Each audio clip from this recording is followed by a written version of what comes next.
ఒకసారి అందరు నా వెంట చెప్పండి. ఆదియందు దేవుడు భూమి ఆకాశములను సృజించెను.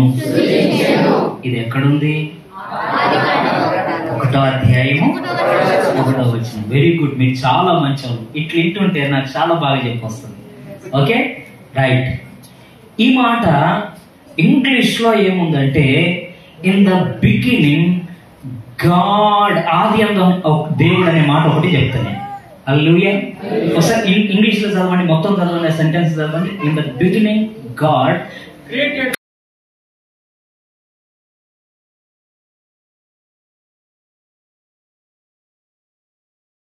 Elohim et ha asha mahim eretz. ఇది హిబ్రూలో రాయబడినటువంటి పదం. ఇదంతా కూడా ఈ ఒక్క లైన్ వినండి జాగ్రత్తగా. నేను ఈరోజు మీకు మొదటి ముక్క ఒకటి ఇచ్చి పోతా. ఎంతమంది తీసుకోవడానికి సిద్ధంగా ఉన్నారు? Okay, right. దేవుడు మిమ్మల్ని అందరినీ దీవించును గాక. రైట్. బెరేషిత్ అనే మాట నేను మీకు ఇచ్చిపోతా ఈరోజు. ఏదమ్మా? బెరేషిత్. ఏదనండి? ఇది ఎక్కడ విన్నట్లేదు. ఈయన ఏంటి నా కొత్త బోధ చేస్తున్నాడు అనుకుంటున్నారా? వినండి, ఈ ఒక్క మాట ఇచ్చిపోతా. బెరేషిత్ అని చెప్పండి. బెరేషిత్. ఓకే, హిబ్రూలో ఆల్ఫాబెట్స్ ఉంటాయి కదా, ఏబిసిడీలని. ఇంగ్లీష్ లో ఎన్ని ఉంటాయి తెలుసా? 26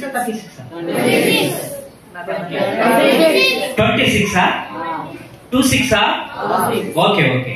తెలుగులో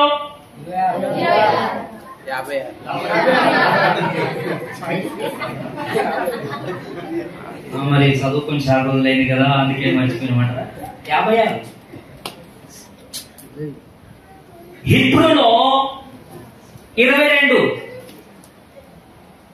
హిబ్రూలో 22 అవి బైబిల్లోనే ఉన్నాయి.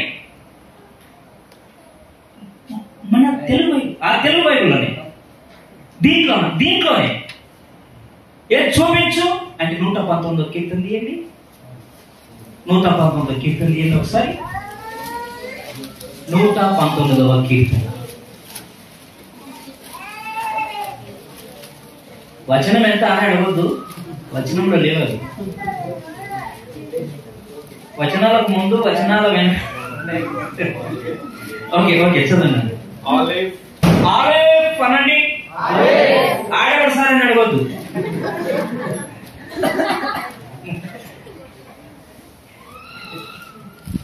హైదరాబాద్ లో ఎవడో కొత్తగా నాలంటూ చూడడానికి వచ్చిండట. చార్మినార్ దగ్గరికి అబ్బాబాబా ఎంత పెద్ద మంది అనుకుంటే అని ఒకడు వస్తున్నాడట. ఇది ఎవరు పెట్టారు అంటే నైమాలు అన్నాడట. ఏమన్నా? నైమాలు అన్నాడట. ట్యాంక్ బండ్ దగ్గరికి వెళ్ళి చూసి అన్నాడట, ఇది ఎవరు ఇంత పెద్ద ట్యాంక్ బండ్, అందులో మధ్యలో బుద్ధుని విగ్రహం, ఇది గట్టింది ఎవరయ్యా అని నైమాలు అన్నాడంటే ఇంకోటి. ఆ పెద్ద పెద్ద వాటిని చూసి వచ్చి ఒక దగ్గర చనిపోయే ఒకటి శవయాత్ర అవుతుందంట. అవుతుంటే ఈడు ఉండక వాడు అన్నాడంట, చనిపోయింది తీసుకొని పోతుంది ఎవరినంటే వాడికి తెలియక నైమాలం అన్నాడట. అదే నైమాలం పెద్ద చార్మినార్ కట్టిండు. నైమాలం ఇన్ని చేసినోడు చచ్చిపోయి. హల్లెలూయా. ఆలేఫ్ అంటే ఎవడని అడగద్దు, అది హిబ్రూలో ఆల్ఫాబెట్ ఒకటి. ఆలేఫ్, బేట్, గిమెల్, దాలెట్, హే, వావ్, సైన్, హేత్, తేత్, యోద్, కఫ్, లామెద్, మేమ్, నూన్, సామెహ్, ఐన్, ఫే, సాదే, కోఫ్, రేష్, షిన్, తర్వాత మీరు లెక్క పెట్టుకోండి, 22 ఉంటాయి. 22 ఉంటాయి. తక్కువేమో పడితే మళ్ళీ వచ్చి ఇచ్చిపోతారు. చెప్పుకుంటా. ఓకే, ఈ 22 పదాల్లో ఒక 6 పదాలు బెరెషిత్ అనే దానికి ఉపయోగించబడ్డాయి. చెప్పాలి, బెరెషిత్ అనే పదానికి 6 ఏమంటుందని ఆల్ఫాబెట్స్ 6 అక్షరాలు ఉపయోగించబడ్డాయి. బెరెషిత్ అనే దానికి ఏమైందంటే బెత్, రేష్, అలెఫ్, ఏముంది, షిన్, యోద్, తౌ అనే 6 అక్షరాలు బెరెషిత్ అనే దానికి ఉపయోగపడ్డాయి. ఇది యూట్యూబ్ లైవ్ లైవ్ ఓకే, పర్లేదు, డోంట్ వరీ. మరలా మేము చూసుకోవడానికి చెప్తున్నా నేను మీకు. ఇప్పుడు మీకు అంత అర్థం కాకపోవచ్చు, ఖచ్చితంగా అర్థమవుతుంది. ఎందుకంటే 2 దినాలకు పరిశుద్ధాత్మ దేవుడు ఇదే మాట చెప్పమని చెప్పాడు కాబట్టి మీకు ఖచ్చితంగా అర్థమవుతుంది. అర్థం కాకపోతే బాధ్యత నాది కాదు, ఆయనది. హల్లెలూయా చెప్పండి. చెప్తున్నాడు ఆయన కదా. ఆమేన్. ఓకే, 6 అక్షరాలు ఈ బెరెషిత్ అనే దానికి ఉపయోగించబడ్డాయి. అందులో మొట్టమొదటిది ఏంటంటే బేత్. చెప్పండి. ఈ బేత్ అనే మాట గురించి గంట ప్రసంగం చేశాను, కట్ చేసి ఒకటే మాట. ఈ బేత్ అనేటటువంటిది బోర్డు ఉంటే ఇప్పుడు చూపించేవాడిని, కానీ బోర్డు లేదు, చూపించాను. లేకపోవడం నాకు మంచిదైంది, మీకు కూడా మంచిగానే అయింది. ఎందుకంటే బోర్డు తీసుకున్నట్టు ఇప్పుడు ఒడిసేది కథ కాదు.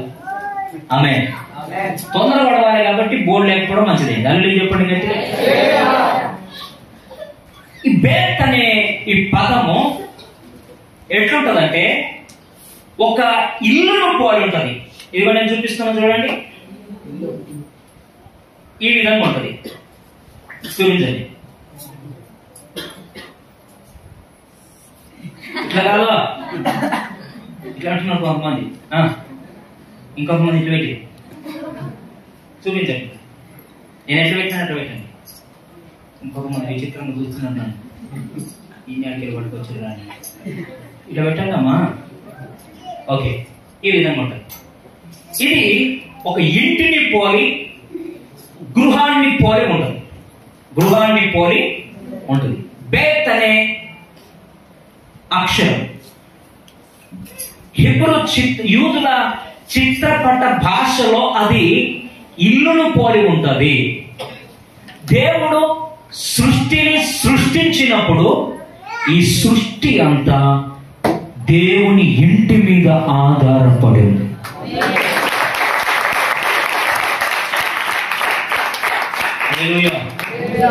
ఇంకొంతమంది సపోర్ట్లు కొట్టలేరు. ఎందుకు కొట్టలేదో మీరు కారణం కూడా చెప్పాలి. సరేనా? నెక్స్ట్ టైం సపోర్ట్లు కొట్టినప్పుడు అందరూ కొట్టాలి. అర్థం కాకుండా సరే కొట్టాలి అంతే. ఓకే, ఈ బేత్ అనే పదము యూదుల చిత్రపట భాషలో అదొక గృహాన్ని పోలి ఉంది. అంటే సృష్టి యావత్తు దేని మీద ఆధారపడిందంటే దేవుని ఇంటి మీద ఆధారపడింది. దేవునికి స్తోత్రం. చెప్పుదాం గట్టిగా హల్లెలూయా. అంటే దాని అర్థం ఏంటంటే సృష్టించబడిన సృష్టి యావత్తు దేవుని ద్వారా సృష్టించబడింది. హల్లెలూయా. ఈ సృష్టి ఎట్లా కలిగిందంటే కొంతమంది విచిత్రంగా చెప్తారు. అది ఉందంటే ఎట్లా? ఈ ఫ్యాన్ ఎక్కడి నుంచి వచ్చింది అంటే అది ఉంది సార్ అంటే కుదరదు. అవునా? ఆమె సృష్టికి కర్త ఉన్నాడు, ఈ సృష్టిని చేసిన వాడు ఉన్నాడు. హల్లెలూయా. ఈ సృష్టికి కర్త ఉన్నాడు. దేవునికి స్తోత్రం. సృష్టికర్త అయిన దేవుడు ఈ సృష్టిని సృష్టించినప్పుడు రెండు విధాలుగా చేశాడు. ఒకటి పనికి చేశాడు, రెండవది స్వయంగా నిర్మించాడు. ఆమేన్. పనికి సృష్టించబడినటువంటి సృష్టి యావత్తు చేతులతో నిర్మించినటువంటి మనుషుని కొరకు, చేతులతో తన స్వరూపమందు పోలికలో సృష్టించబడినటువంటి చేతి పని అయినటువంటి మనుషుడు దేవుని కొరకు. హల్లెలూయా, హల్లెలూయా.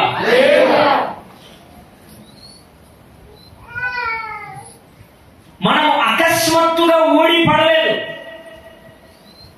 కోతి నుండి రాలేదు, ఇంకేదో విధంగా మనం పుట్టలేదు. కానీ జీవం గల దేవుడు, సృష్టికర్త అయిన దేవుడు తన స్వరూపంలో పోలికలో మనందరినీ కూడా చేతులతో నిర్మించాడు. హల్లెలూయా. చేతులతో నిర్మించాడు. ఎందుకు నిర్మించాడంటే నా నిమిత్తము అంటాడు ఆయన. ఆమేన్. ఎవరి నిమిత్తము? నా నిమిత్తము అంటాడు దేవుడు. ఈరోజు ఒక ప్రశ్న నీకు వేస్తున్నాను.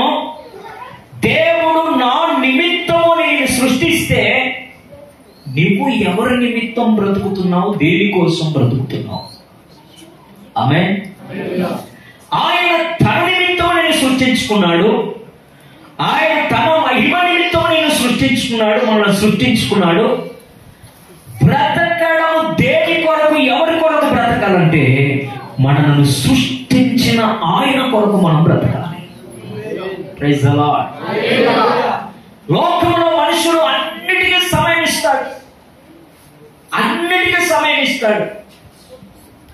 ఉద్యోగంకి వెళ్ళడానికి సమయం ఉంటుంది, వ్యాపారం చేసుకోవడానికి సమయం ఉంటుంది, పెళ్లిళ్ళకి వెళ్ళడానికి సమయం ఉంటుంది, ఫంక్షన్స్కి వెళ్ళడానికి సమయం ఉంటుంది, పేపర్ చదవడానికి సమయం ఉంటుంది, వాట్సాప్ చూడడానికి సమయం ఉంటుంది, ఇన్స్టాగ్రామ్ ఓపెన్ చేసుకోవడానికి, దాన్ని వాడుకోవడానికి సమయం ఉంటుంది, వాళ్ళతో వీళ్ళతో లేని పోని మాటలు పెట్టుకోవడానికి, ముసలమ్మ ముచ్చట్లు పెట్టుకోవడానికి సమయం ఉంటుంది.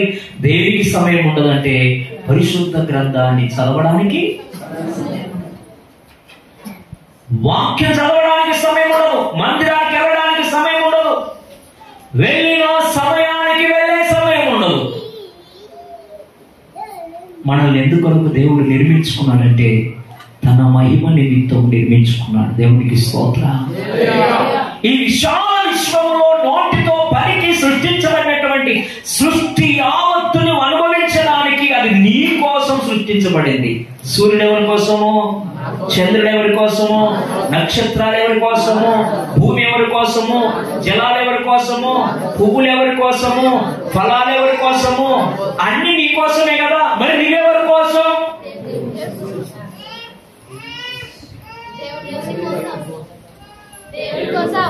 అందరు చెప్పండి గట్టిగా.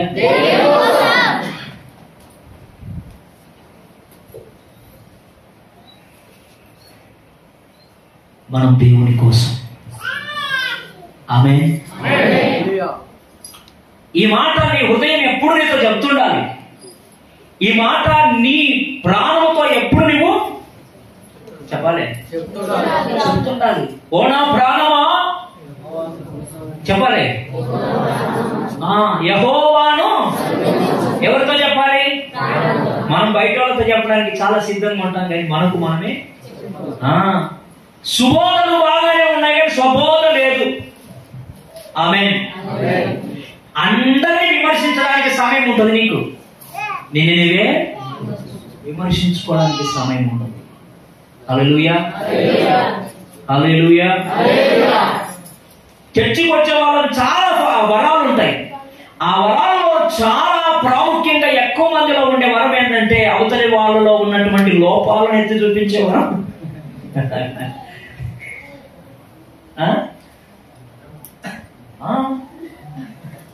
ఒక ఆమె పాస్టర్ గారు పాస్టర్ గారు నాకు మంచి వరమిచ్చిన దేవుడు ఏం వరం అంటే మనిషిని చూస్తే వాళ్ళలో ఉన్న లోపాలు అప్పుడే. యెషయా భక్తుడు అన్నాడు కదా, కాదు నశిస్తే తర్వాత చెప్పాడు, దోషభరితమైన ప్రజలారా, పాపిష్టి జనమా, చెరుపు చేయి పిల్లలు మీకు. తర్వాత 6వ అధ్యాయంలో ఆయనను చూసిన తర్వాత అంటాడు, అయ్యో నేను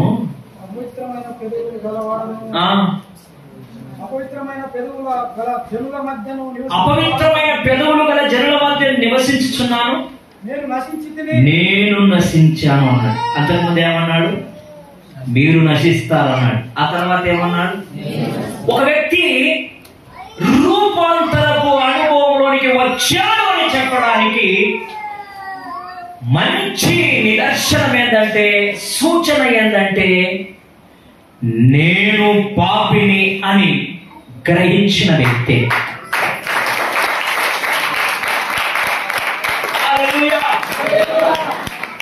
నాలో లోపం ఉంది, నాదే తప్పు, నాదే పొరపాటు అని గ్రహించినప్పుడే నువ్వు నిజమైనటువంటి రూపాంతరపు అనుభవంలోనికి వచ్చినట్టు. ఈ 2 రోజుల కోడికి లేదమ్మా, రూపాంతర పండుగలు. అబ్బా ఆమేన్. మెయిన్ చర్చిలో ప్రతి సంవత్సరం జరుగుతాయి పరివర్తన పండుగలు. తిరుపతిలో ప్రతి సంవత్సరం జరుగుతాయి రూపాంతర పండుగలు. పరివర్తన అంటే రూపాంతరం, రూపాంతరం అంటే పరివర్తన. దేవునికి స్తోత్రం చెప్పండి గట్టిగా, చెప్పండి గట్టిగా. ఒక మనిషిలో నిజమైన రూపాంతరము కలిగింది అని చెప్పడానికి సూచన ఏంటంటే, తప్పు నాదే అన్నప్పుడు ఆ వ్యక్తి నిజంగా ఏ అనుభవంకి వచ్చినట్టు? రూపాంతరపు అనుభవంలోనికి వచ్చినట్టు. దేవునికి స్తోత్రం చెప్పండి గట్టిగా. ఆదాం ఏమన్నాడు? తింటివా నాయన అన్నాడు యేసయ్య. ఆదాం ఏమన్నా? తింటినయ్యా, తప్పు జరిగింది అన్నాడా? నీవు నాతో ఉండుటకు నీవు ఇచ్చిన ఈ స్త్రీ అంటే తప్పు నీది మొదట, తర్వాత ఈమెది నాదేం లేదని. మనం కూడా గట్లేం చేస్తాం చాలా సందర్భాల్లో. దేవునికి స్తోత్రం. అక్కడ వాళ్ళు ఆమె తక్కువ తిన్నదా? నాదేం లేదయ్యా, నాదేం ఉంది.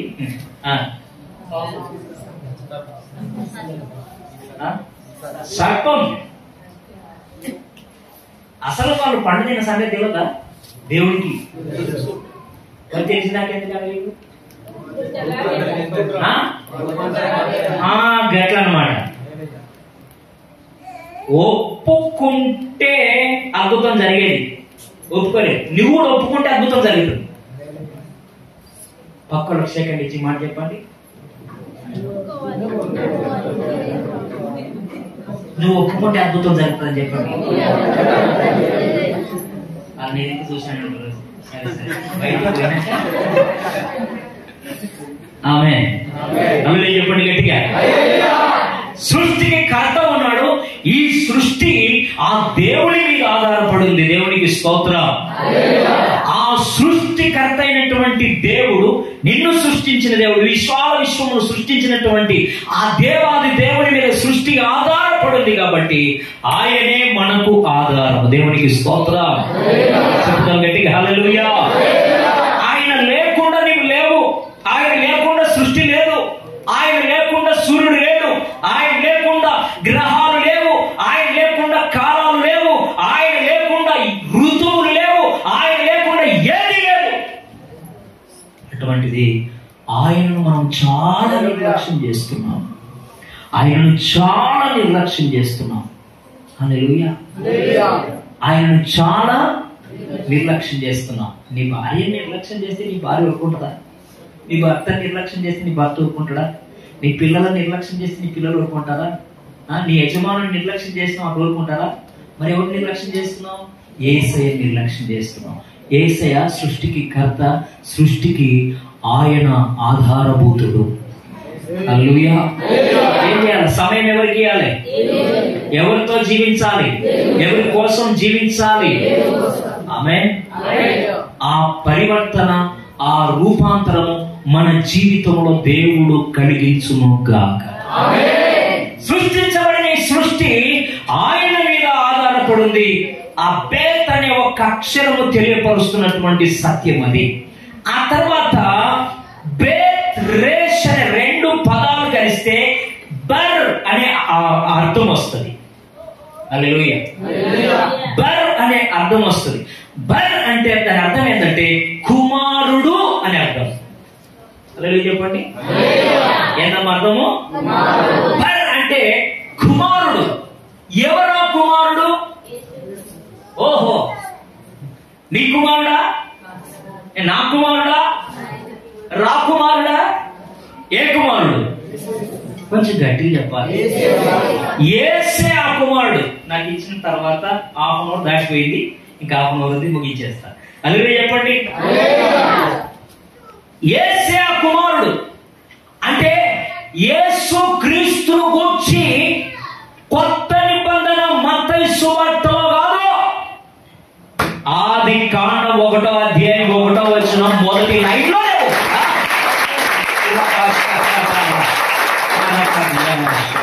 ఆమేన్. హల్లెలూయా. బర్ అంటే కుమారుడు.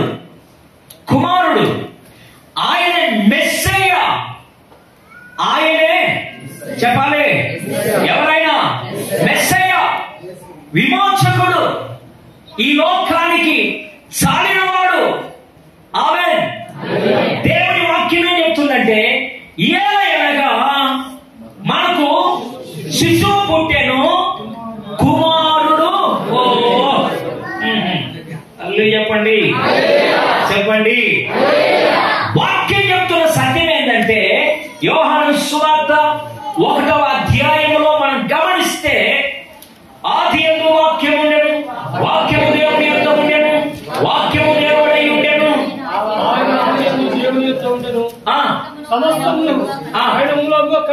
ఎవరి మూలముగా? కుమారుని మూలంగా కలిగి ఉన్నదేది. గట్టిగా చప్పట్లు కొట్టి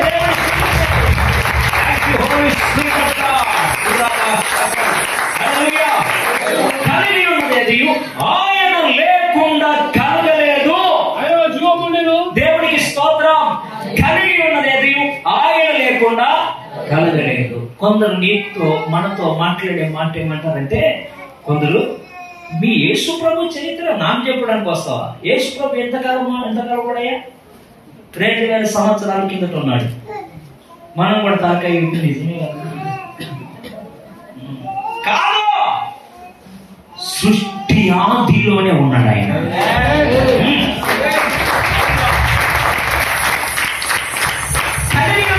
ఆయన లేకుండా కలలేదు.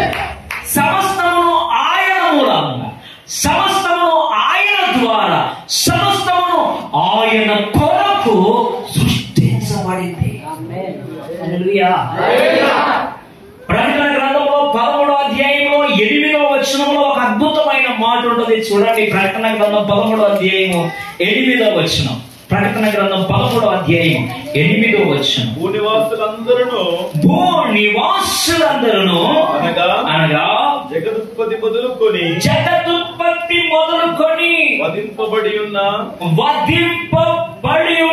గొర్రె పిల్ల యొక్క జీవ గ్రంథమందు దేవునికి మహిమ కలుగును గాక. యేసు క్రీస్తు ప్రభువారి గురించి ఇక్కడ చెప్పబడుతున్న మాట ఏంటంటే, జగదుత్పత్తి మొదలుకొని వధింపబడుతున్న గొర్రె పిల్ల అని రాయబడింది. ఆయన 2000 సంవత్సరాల క్రితం ఈ లోకానికి శరీరధారిగా వచ్చాడు, కానీ ఆయన ఎప్పుడున్నాడు? ఆది అందే ఉన్నాడు. కాదు కాదు కాదు కాదు, ఆదికి ముందే ఉన్నాడు. సమస్తము ఆయన మూలముగా కలిగింది. ఆయన లేకుండా ఏది కలగలేదు. ఆయనే సమస్తానికి ఆధారభూతుడు. దేవునికి స్తోత్రం. హల్లెలూయా. చూడండి, హెబ్రీ పత్రిక 1:2 ఒక అద్భుతమైన మాట ఉంటుంది. అపోస్తలుడైన పౌలు గారు రాసినటువంటి శ్రేష్టమైన మాట. హెబ్రీ పత్రిక 1:2 ఈ దినముల అంతమందు కుమారుని ద్వారా మనతో మాట్లాడాను. ఆయన ఆ కుమారుని ఎవరిని ఆ కుమారుని ఎవరిని ఆ కుమారుని సమస్తమునకును యేసు క్రీస్తును సమస్తమునకు వారసునిగా నియమించును.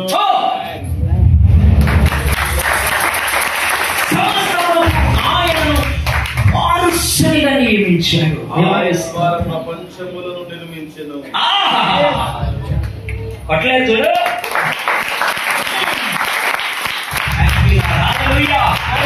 ఆయన ద్వారా ఏం చేశాడంట? ప్రపంచములను. హెబ్రీ 11 మొదటి వచనంలో, మొదటి వచనం 3వ వచనమా? విశ్వాసమున్నది నిరీక్షింపబడే నీటి స్వరూపమును అదృశ్యమైన ఉన్నవాడు రుజువునై ఉన్నది. 3వ వచనం చదవండి. ప్రపంచమును దేవుని వాక్యము వలన నిర్మాణమైనవనియు అందును బట్టి దృశ్యమైనది కనబడేడు పదార్థముల వలన నిర్మింపబడలేదనియు విశ్వాసము చేత గ్రహించుకో. దేవునికి మహిమ కలుగును గాక. వాక్యం వల్ల సృష్టించబడిందంట. దేవునికి స్తోత్రం చెప్పండి. వాక్యం అంటే ఎవరు? యేసే. వాక్యం అంటే ఎవరు? యేసే. యేసయ్య వలన సృష్టి కలిగింది. యేసయ్య మూలముగా సృష్టి కలిగింది. ఆయన లేకుండా సృష్టి కలగలేదు. దేవునికి స్తోత్రం. బేత్ రేష్ అనే 2 పదాల కలయిక చెప్పారు. ఇది ఒక్కొక్క ప్రసంగం అవుతుంది, కానీ ఈరోజు ఇది కంప్లీట్ చేయాలని చెప్తున్నా. దేవునికి స్తోత్రం చెప్పండి. గట్టిగా చెప్పండి. ఇంకోసారి చెప్పండి. తర్వాత ఇంకొక మూడు పదాలు ఏమంటే రేష్, ఆలెఫ్, షిన్ అనే 3 పదాలు కలిస్తే తల అని అర్థం వస్తుంది. ఇంగ్లీష్ లో హెడ్, తల అని అర్థం వస్తుంది. దాన్ని రోష్ అంటారు. చెప్పండి ఏందమ్మా? రోష్ అంటే ఇంగ్లీష్ లో హెడ్ అని అర్థం. తెలుగులోకి వచ్చేసరికి అది తల. ఆమేన్. ఏది తల ఏమని చూపించండి ఒకసారి. మీ తల. అభిషేకం నా తలపైన,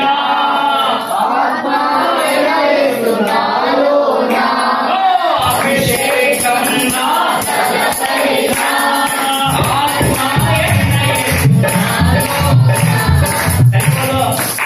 టెంపో పెంచాలి. ఓకే. అభిషేకం నా తలపైన,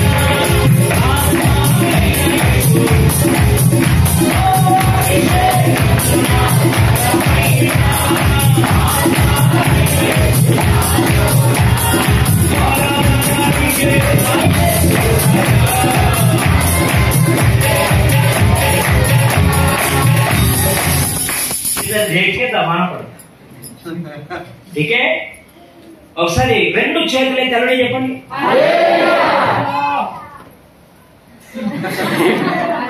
ఫోన్ ఇట్లా పెట్టొద్దమ్మా. పైకి ఎత్తండి.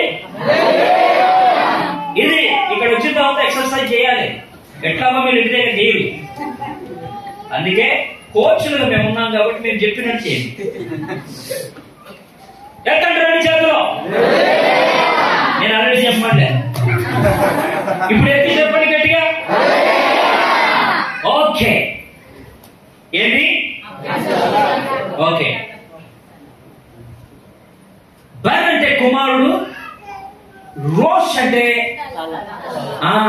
తల తల. దేవునికి స్తోత్రం చెప్పండి గట్టిగా. అంటే అర్థం ఏంటంటే ఈ సృష్టికి ఆయనే రాజు. ఈ సృష్టికి ఆయనే వాక్యం ఏం చెప్తుందంటే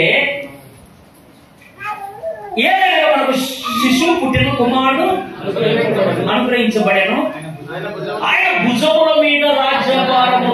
తల దేన్ని సూచిస్తుంది? భారాన్ని మోసేవాడిని సూచిస్తుంది. చెప్పు గట్టిగా. దేవునికి మహిమ కలుగునుగా. ఈ రాజ్య భారమంతా, లోక భారమంతా, ప్రపంచ భారమంతా ఎవరి మీద ఉందంటే యేసయ్య మీద ఉంది. ఆమేన్. చెప్పండి గట్టిగా. యేసయ్య మీద ఉంది. అపోస్తలుడు పౌలు రాస్తూ ఏమంటాడంటే సంఘానికి ఆయనను శిరస్సుగా చేశాడని ఉంటుంది. ఎఫెసీ పత్రిక 5:23 ఉంది కదా. సంఘంలో ఆయన ఏం చేశాడు? శిరస్సు. ఆయనే శిరస్సు. దేవునికి స్తోత్రం చెప్పండి గట్టిగా. ఆయన నామము అన్ని నామముల కంటే దేవునికి స్తోత్రం.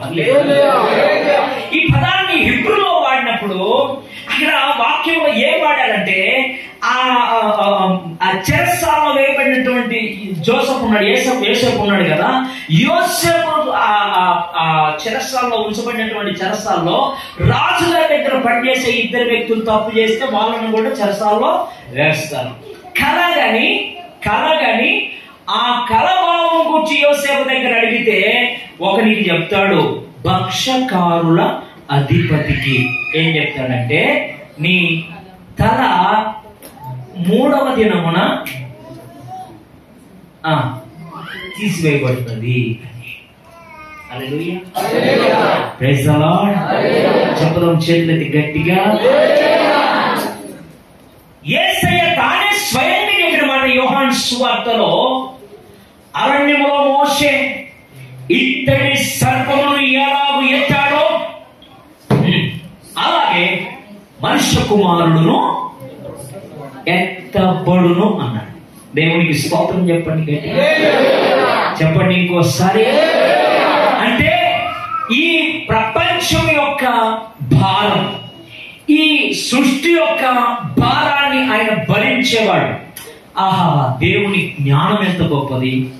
దేవుని బుద్ధిహీనత అంట మనుషుని జ్ఞానము కంటే, చెప్పండి చెప్పండి, అబ్బా, praise the Lord, praise the Lord. మనుషుని జ్ఞానము కంటే అంటే నీ జ్ఞానం నా జ్ఞానం కాదు, సొలొమోను జ్ఞానం కంటే. సొలొమోను కంటే శ్రేష్ఠుడు సర్వజ్ఞానమునకు ఆధారుండు. సొలొమోను కంటే. వీళ్ళు వాయిద్యాలు వాయించడానికి చూడద్దమ్మా, 2 చేతులు ఉన్నాయి కదా, దబాయించి కొట్టండి. ఏం కాదు, రేపు రమ్మంటే కూడా రాదు. ఎట్లా ఈ రోజు కొట్టండి. హల్లెలూయా చెప్పండి గట్టిగా. చెప్పండి ఇంకోసారి. బోలో యేసు ప్రభు మహారాజుకి. అది సంగతి. ఓకే, పాడుతున్నప్పుడు కొట్టాలి సపోర్ట్, సరేనా? ఇది ఎక్సర్సైజ్. మీరు డాక్టర్ దగ్గరికి కలిస్తే వెళ్తే ఆయన ఏం చెప్తారంటే మీరు వస్తుంది సార్, కొంచెం బాగాలేదు సార్ అంటే ఏమంటారు? సపోర్ట్ కొట్టే రక్త ప్రసరణ బాగా అవుతుంది.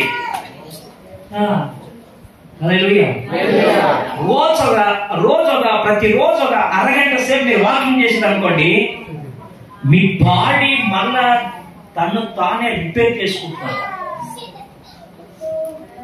బీపీ షుగర్లు భవిష్యత్తులో రాలిగా వచ్చిన అవి కంట్రోల్లో ఉంటాయి. కొడుతుంటే కంట్రోల్ ఉంటుంది కదా, అట్లా వాకింగ్ చేస్తే కంట్రోల్ ఉంటుంది. అది చెప్పండి, కొట్టండి కూడా. పాట పాడేటప్పుడు కొట్టండి. ఎగబడుతున్నారు మీరు మరి. సొలొమోను కంటే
ఓకే, చాలా సంతోషం. మీరు చాలా మంచోళ్ళు.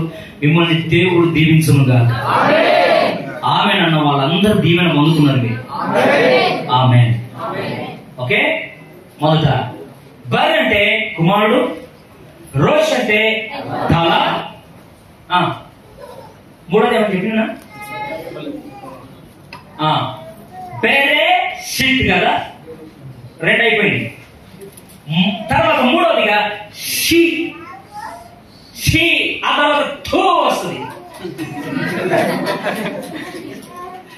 షీ, షీ అనేది అంటే గిఫ్ట్ అని అర్థం. ఏదమ్మా గిఫ్ట్ అంటే బహుమానం, అర్పణ అని కూడా చెప్పవచ్చు. హల్లెలూయా. షీ. ఆమేన్. చెప్పండి గట్టిగా, చెప్పండి మంటిగా, మరోసారి గట్టిగా. ఏలయనగా మనకు శిశువు పుట్టెను, కుమారుడు అనుగ్రహించబడిన గిఫ్ట్ ఇచ్చాడు. ఏం చేశాడు చెప్పండి అమ్మా. హల్లెలూయా. మా చర్చిలు అంటారు, మేము చర్చిలు అంటారు, ఏంది ఎంత తెల్లగా అయిపోయారంటే బ్యాటరీ డౌన్ అయిపోయారంట. బ్యాటరీ, మీ బ్యాటరీ డౌన్ కాలేదా? ఛార్జింగ్ పెడితే డౌన్ ఎట్లా అయిపోమ్మా? మరి విచిత్రంగా మాట్లాడతారు. ఒకసారి తెచ్చారండి చెప్పండి.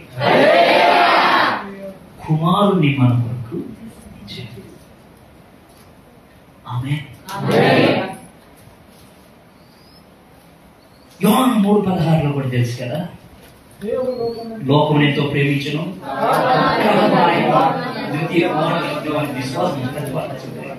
పొందినట్లు ఆయన అనుగ్రహించెను. ఆమేన్. అనుగ్రహించెను అంటే ఇచ్చెను. ఎవరి కొరకు ఇచ్చాను? ఎస్, ఇది కరెక్ట్. ఎవరి కోసం ఇచ్చాడు? మనిషి అంట చెడు చేసినప్పుడు నేను మనందరం ఉన్నామంటాడట. మంచి చేసినప్పుడు నేను లేకుంటే జరగబడి సారా వేసవ చర్చి ఫిబ్రవరి అసలు నిలబడడానికి కారణమే. ఎవరన్నా వచ్చారనుకో, సౌండ్ చేస్తున్నా ఏం చేస్తాం మతం అంతా రాజు అంటే నేను రాస్తాను, నేను ఇప్పుడే వచ్చింది చెప్పుకోవడానికి.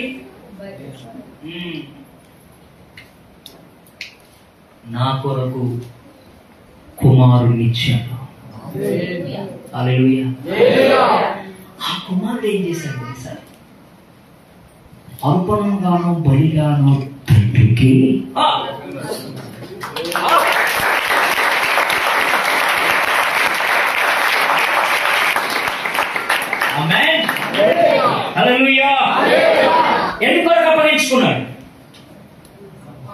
అర్పణగాను బలిగాను అప్పగించుకున్నాడు. నా పాపముల కొరకు నీ పాపముల కొరకు. హల్లెలూయా. చివరికి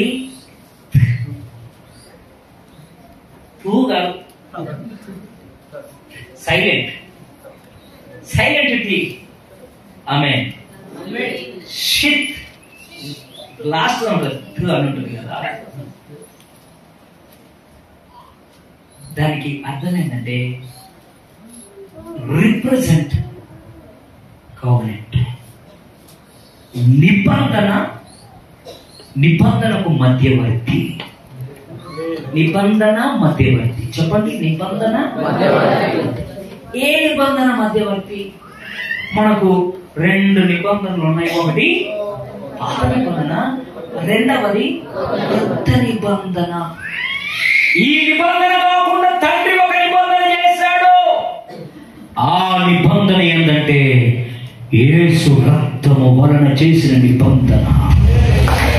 ఈ రక్షణ గురించి చేసినటువంటి నిబంధన, సర్వలోక మానవాళి రక్షణ వరకు చేసిన నిబంధన. ఆ నిబంధనకు మధ్యవర్తి యేసు. తెలుసా? ఈ లేదు సార్, నేను వచ్చినప్పుడు అనొద్దు.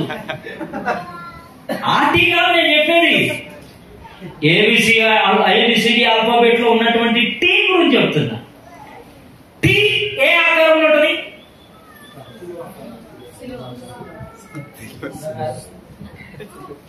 శిలువ. క్రాస్ ఆకారంలో ఉంటుంది, శిలువ ఆకారంలో ఉంటుంది. హల్లెలూయా చెప్పండి. అది కోవెనెంట్ రిప్రజెంట్. తండ్రి చేసిన నిబంధనకు మధ్యవర్తిగా దేని మీద వేలాడాడు? సిలువలో వేలాడాడు. అంటే దేవుడు సృష్టిని కలుగజేసినప్పుడే ఈ సృష్టిని కూర్చున్నటువంటి సమస్తము ఆయనకు తెలుసు. హల్లెలూయా. తిక్కలోడు అడిగినట్టు అడుగుతారు ప్రశ్న. మరి ఏదైనా తోటలో మరి పంటని పెట్టిండు. వారు పిచ్చోడ తినడానికే పెట్టిండ్రా నాయన. మరి తింటే పాపం అన్నాడు. ఎందుకు? నువ్వు బొక్కగా అంటుతావు, చిన్న బొక్కేస్తావా? అదే సండే రోజు మీరు 11:30 వస్తారే, దేన్ని బట్టి వస్తారు? అదే కదా. ఆ రోజు నాకు స్పెషల్ లేకపోతే అది సండేనే కాదంట మా పార్టీలు చెప్తున్నారు. ఈరోజు ఆదివారం లెక్కనే లేదు. ఈరోజు ఆదివారం లెక్కనే. మరి ఎందుకుంటుంది నీకు? అలవాటు పడ్డ ప్రాణం కదా అది.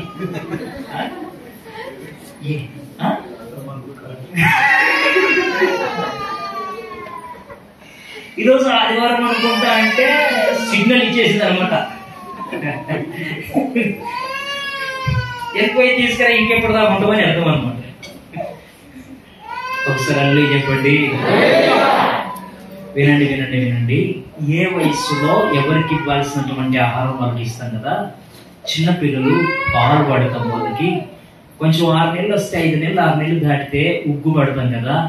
ఆ తర్వాత పెరిగితే కొంచెం పెరుగన్నం పెడతాం కదా. ఆ తర్వాత పెరిగితే భోజనం పెడతాం కదా. ఆ తర్వాత ఇంకా ఎదిగిన వాడికి అయితే ఇంకా బలంగా ఉండాలని మిగతా అన్నటువంటి తీసుకొచ్చి పెడతాం కదా. అలాగే అన్నమాట. ఆదాము గురించే, అవ్వ గురించే ఈ మంచి చెట్టును తెలివినిచ్చే వృక్షాన్ని పెట్టాడు. కానీ తినే టైంలో తినకుండా, తినకూడని టైంలో తిన్నాడు. ఇది ఆయనకు ముందే తెలుసు.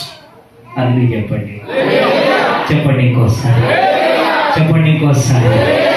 అయితే ఈ సృష్టి యావత్తు పతనమైపోయే సమయం ఒకటి ఉంది, పాపములో పడే ఒక సమయం ఉంది. కనుకనే తన కుమారుడైన యేసుక్రీస్తును ముందే ప్రిపేర్ చేశాడు. చెప్పండి గట్టిగా. ఆయన ముందే ప్రిపేర్ చేశాడు. ఆయన కుమారుని మూలముగా, ఆయన కుమారుని ద్వారా సమస్తాన్ని సృష్టించాడు. ఆయన కుమారుడు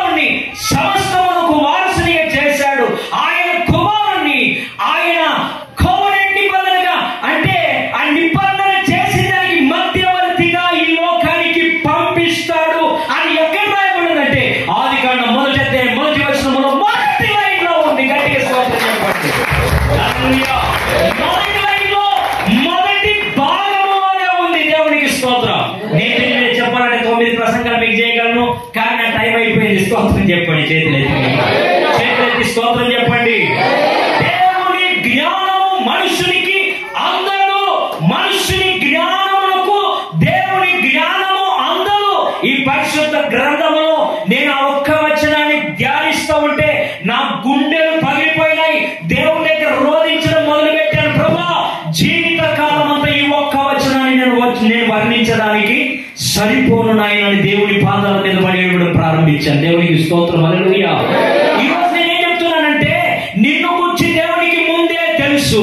నీవు పతనమైపోయే సంగతి దేవునికి ముందే తెలుసు. పడిపోయే సంగతి కూడా దేవునికి ముందే తెలుసు. తిరిగి నీవు లేచి నిలబడగలిగితే, నేను పాపిని ఒప్పుకోగలిగితే, ఈ రోజు కూడా నేను పరిశుద్ధపరచడానికి ఆయన సిద్ధంగా ఉన్నాడు. దేవునికి స్తోత్రం, హల్లెలూయా.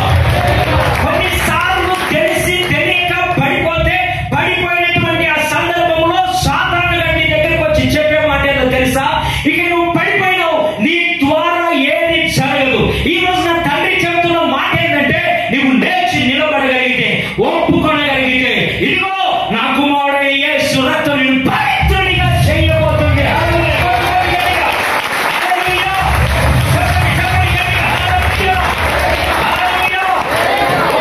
పడిపోయినటువంటి స్థితిలో ఉన్నావేమో, పరిశుద్ధతను తొలగిపోయినటువంటి స్థితిలో ఉన్నావేమో, దేవునికి కొంచెం దూరం అయిపోయినావేమో, తప్పిపోయిందేం లేదు. అపవాది గారు ఎప్పుడు నీకు చెప్పేది ఏంటంటే అబద్ధము. ఈ రోజు ప్రభు నిన్ను పిలుస్తున్నాడు. ఈ రోజు ప్రభు నిన్ను పిలుస్తున్నాడు. నీవు లేచి నిలబడగలిగితే, యేసయ్య పాదాలు పట్టుకోగలిగితే, పాపిని ఒప్పుకోగలిగితే, ఆయన రక్తం ఈ రోజుకు కూడా నది వలె ప్రవహిస్తుంది. ఆ రక్తం నీ మీదికి రాబోతుంది. ఆ రక్తం నిన్ను కడగబోతుంది. ఆ రక్తం నిన్ను శుద్ధి చేయబోతుంది. ఇనుము కంటే తెలుపుగా నిన్ను మార్చబోతుంది.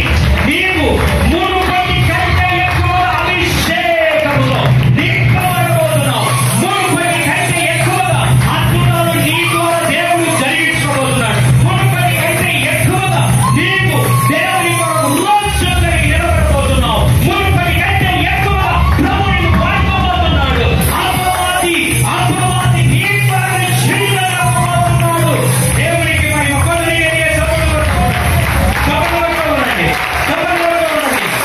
కూర్చున్న స్థలంలోనే లేచి నిలబడదాం. కూర్చున్న స్థలంలోనే లేచి నిలబడదాం. కూర్చున్న స్థలంలోనే లేచి నిలబడదాం. బేషిత్ అంటే అర్థం ఏంటంటే ఆయన సృష్టికి ఆధారము. ఆయన కుమారుని సృష్టికి ఆధారము. ఆయన తలపైన, ఆయన భుజము మీద రాజ్యభారం ఉంది. పతనమైపోయిన, పాడైపోయిన ఈ లోకాన్ని తిరిగి తన కుమారుడైన యేసు క్రీస్తు ద్వారా ఆయన మరలా పవిత్రపరిచి, పరిశుద్ధపరిచి, తనకు సొత్తుగా, తనకు సొత్తైన ప్రజలుగా చేసుకోవడానికి మధ్యవర్తిగా యేసు క్రీస్తు ప్రభువారిని పంపించాడు. గట్టిగా నోరు తెరిచి దేవుని స్తుతించుదాం. Thank you Lord. హల్లెలూయా. నోరు తెరిచి అందరం దేవుని స్తుతించడం 10 నిమిషాలు. దేవుని స్తుతించడం 10 నిమిషాలు. దేవుని స్తుతించడం 10 నిమిషాలు. యేసయ్యా, నీ బుద్ధి జ్ఞానంలో బాహుల్యం ఎంత గొప్పది. అయ్యా నీకు వందనాలయ్యా. అయ్యా నీకు వందనాలయ్యా. నా స్థితి, నా పరిస్థితి, నా స్థితిగతులన్నీ నీకు తెలుసు ప్రభువా. దేవా, నా గురించి, నా రక్షణ కొరకు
లోకానికి వచ్చి రక్తము చిందించి ఇదిగో సమాధి చేయబడి తిరిగి 3వ దినమున లేపబడింది.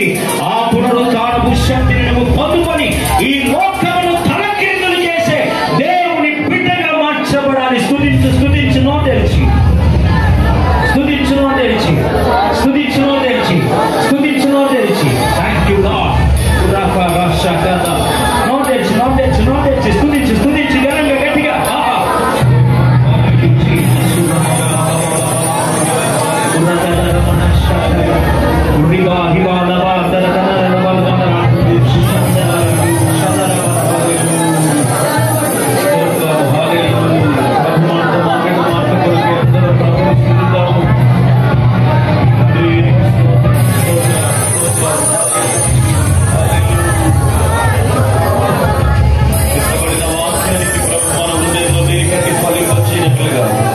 దేవుని సేవకులు బర్నబాగా ముందుకు వచ్చి ప్రార్థన చేస్తారు.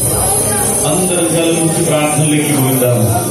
స్తోత్రం, హల్లెలూయా, స్తుతి, హల్లెలూయా. స్తోత్రం, స్తోత్రం, స్తోత్రం, స్తోత్రం. ఆశ్చర్యకరుడా, పరిశుద్ధుడా, నీకు వందనాలు చెల్లిస్తున్నాను తండ్రి. మంచి కాపరి, నీకు వందనాలు చెల్లిస్తున్నాను ప్రభువా. అయ్యా, నీకు వందనాలు చెల్లిస్తున్నాను. ఈ రాత్రికాల సమయంలో ప్రభువా, వాక్యం ద్వారా మీరు మాతోటి మాట్లాడిన విధానాన్ని బట్టి నీకు స్తోత్రాలు చెల్లిస్తున్నాను తండ్రి.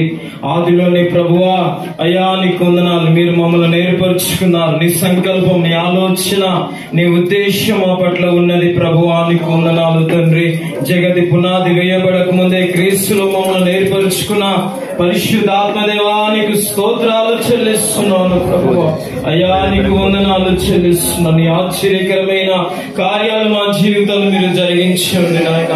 ఇది మొదలుకొని వాక్యము ద్వారా మాతో మాట్లాడిన దేవా, వాక్య ప్రకారంగా మేమందరము జీవించుదుముగా కానీ ప్రార్థన చేస్తున్నాము నాయన. అయ్యా, నీకు వందనాలు తండ్రి. నీ జ్ఞానం ఎదుట మానవుని యొక్క జ్ఞానము అయ్యా ఎంచదగినది కాదు ప్రభువా. నీకు స్తోత్రాలు చెల్లిస్తున్నాను నాయన. అయ్యా, నీకు వందనాలు. అయ్యా, మీరు మాకు అనుగ్రహించారు ప్రభువా. అయ్యా, నీకు వందనాలు తండ్రి. నీ భుజముల మీద రాజ్యభారం ఉంచబడినది అని నాయన, నీకు వందనాలు తండ్రి. క్రీస్తులు ప్రభువా, అయ్యా మీరు ముందుగానే ఏర్పరచుకున్నారు తండ్రి నాయన. అయ్యా, నీకు వందనాలు చెల్లిస్తున్నాను ప్రభువా. తండ్రి ప్రభువా, నీకు వందనాలు చెల్లిస్తున్నాను తండ్రి. క్రీస్తులో మాకు ఒక నిబంధనగా మీరు మమ్మల్ని తయారు చేస్తారు ప్రభువా. మాకు నిబంధనలుగా అయ్యా నీకు వందనాలు ప్రభువా. తరతరములకు అయ్యా వారసునిగా